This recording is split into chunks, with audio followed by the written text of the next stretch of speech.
جو احباب اپنے بچوں کے اس معاملے کی وجہ سے پریشان رہتے ہیں کہ کہیں ہمارے بچے کو نظر بد نہ لگ جائے یا کوئی ایسی زہریلی چیز نہ ہمارے بچے کو کاٹ لے کہ جو جان لیوا ثابت ہو یا اس کے کوئی اور سائیڈ افیکٹ ہوں، تو وہ نبی مکرم صلی اللہ علیہ وسلم کی اس حدیث کے اوپر ضرور عمل کریں۔ بہت ہی خوبصورت حدیث ہے۔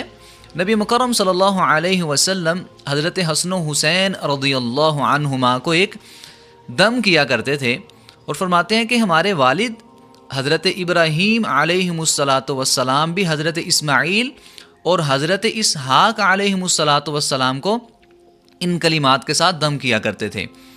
مختصر سے کلمات ہیں، چھوٹی سی دعا ہے، تو یہ ضرور یاد کریں اور بچوں کو اس دعا کے ساتھ دم کیا کریں۔ اور دعا یہ ہے: اعوذ بکلمات اللہ التامہ من کل شیطان وہامہ ومن کل عین لامہ۔ مختصر سی دعا ہے لیکن بہت ہی جامع دعا ہے۔